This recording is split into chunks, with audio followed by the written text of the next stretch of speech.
Assalamualaikum warahmatullahi wabarakatuh. Bismillahirrahmanirrahim. Alhamdulillahi rabbil alamin. Wabihi nasta'inu ala umurid dunya waddin. Wassalatu wassalamu ala asyrafil anbiya wal mursalin, Sayyidina wa maulana Muhammadin wa ala alihi wa ashabihi ajma'in. Puji dan syukur kita panjatkan kehadirat Allah Subhanahu wa Ta'ala. Kita memuji kepada Allah karena Allah lah satu-satunya zat yang maha terpuji, satu-satunya zat yang berhak untuk dipuji. Kita bersyukur kehadirat Allah Subhanahu wa Ta'ala di setiap waktu, di setiap tempat, dan dalam keadaan apapun. Yang dengan demikian mudah-mudahan kita termasuk hamba Allah yang pandai bersyukur. Salawat serta salam semoga tercurah karibah junjungan kita Nabi Muhammad sallallahu alaihi wasallam beserta para keluarga, para sahabat dan pengikut beliau dari dulu sekarang ila yaumil qiyamah. Ayyuhal musyahidun, sebentar lagi kita akan memasuki bulan suci Ramadan 1441 Hijriah. Hendaklah kita menyambut datangnya bulan suci Ramadan ini dengan segenap ungkapan perasaan syukur kita kehadirat Allah Subhanahu wa Ta'ala,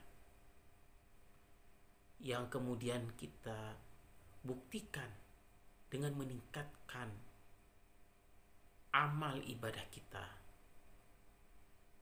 baik ibadah yang bersifat mahdhah, demikian juga dengan ibadah yang bersifat sosial kita, sebagai bagian daripada pendekatan diri kita kepada Allah Subhanahu wa Ta'ala. Di antara ibadah yang diwajibkan atas kita di bulan Ramadan adalah kewajiban untuk menjalankan ibadah puasa.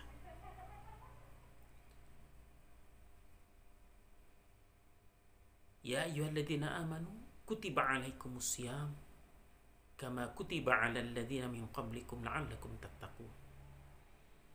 Hai orang-orang yang beriman, diwajibkan atas kalian berpuasa sebagaimana diwajibkan atas orang-orang sebelum kalian,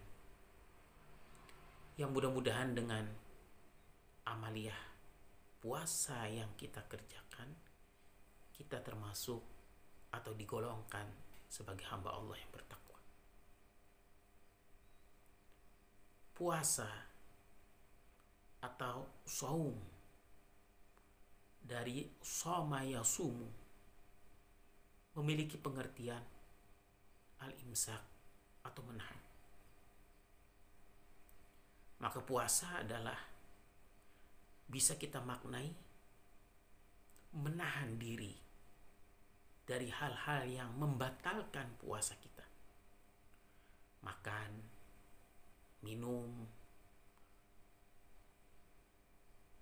berhubungan suami istri dan lain sebagainya yang membatalkan puasa kita dari terbit fajar sampai terbenam matahari.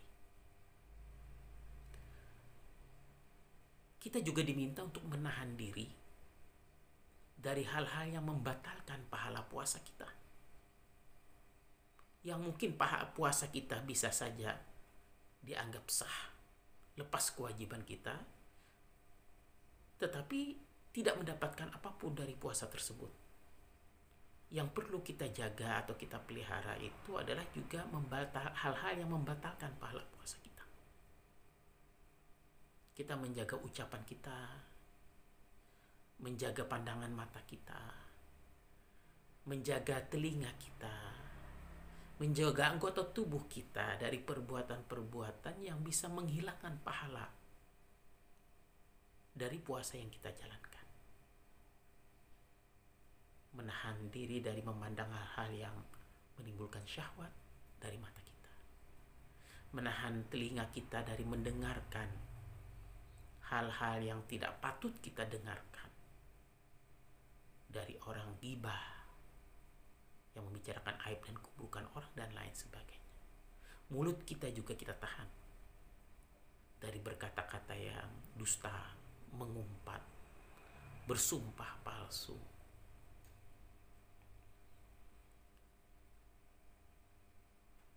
Maka kalau kita kembali kepada pengertian menahan dari puasa tersebut, dikaitkan dengan kondisi kita yang sekarang ini di seluruh dunia, di mana sekarang sudah terjadi pandemi COVID-19,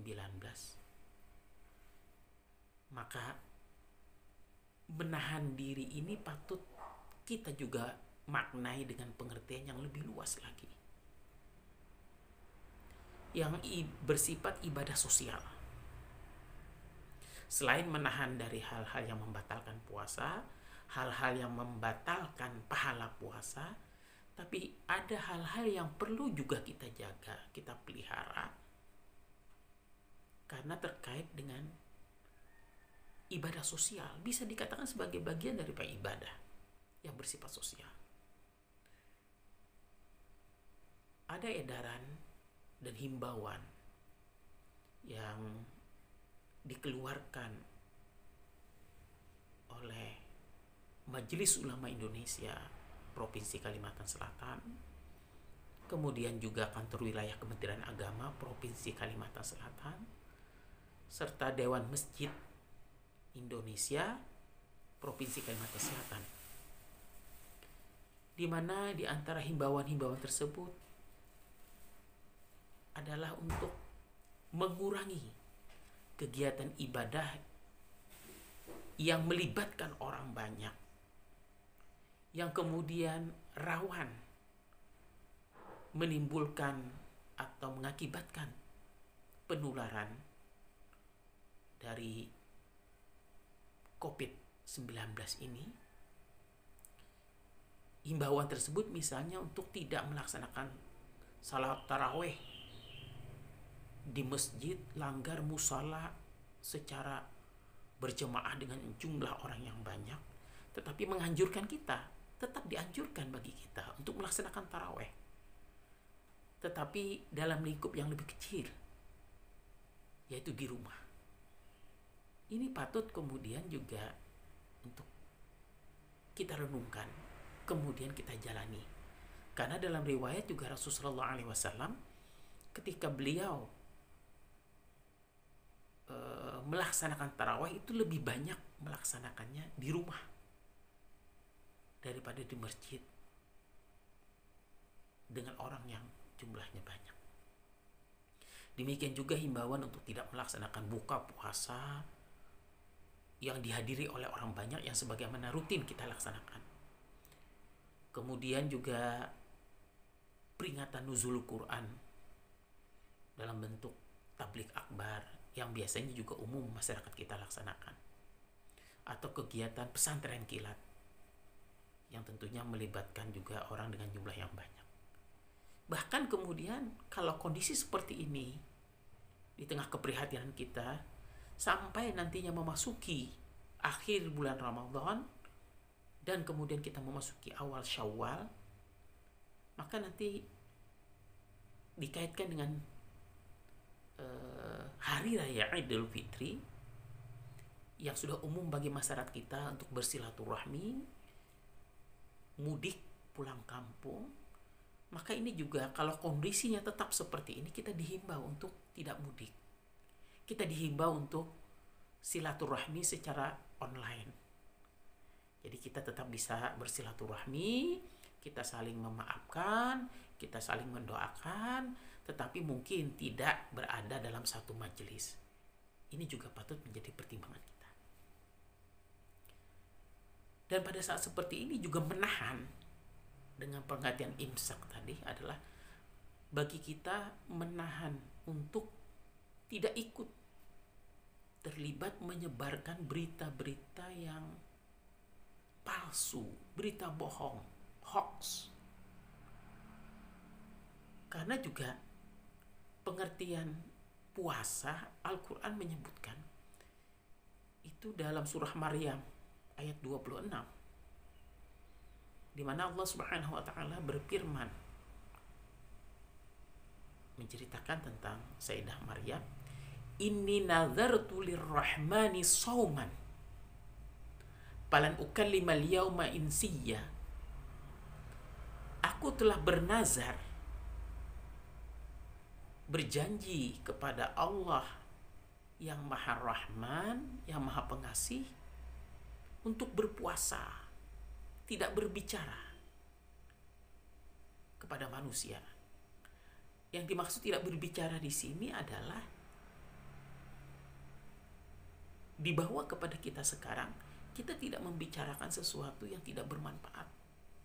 Berbicara itu sekarang tidak sekedar hanya melalui lisan kita, tetapi juga bisa melalui tulisan-tulisan kita, postingan kita. Ini juga berusaha untuk kita hindari. Apalagi kalau postingan-postingan tersebut itu bernada ujaran kebencian.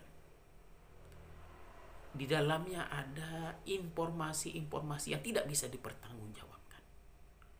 Nah, ini juga perlu kita menahan diri. Ini juga bagian daripada shaum, menahan kita. Mudah-mudahan kita berharap dengan datangnya bulan Ramadan, kita kemudian berpuasa, kita memuasakan diri kita secara lahir dan batin, maka mudah-mudahan Allah Subhanahu wa taala mempercepat permasalahan kita ini bisa selesai dengan secepat mungkin, dan mudah-mudahan nantinya ketika memasuki akhir Ramadan, hari raya Idul Fitri, semuanya bisa kembali menjadi normal. Amin ya rabbal alamin. Demikian, mudah-mudahan bermanfaat. Usikum wa nafsi bitaqwallah. Assalamualaikum warahmatullahi wabarakatuh.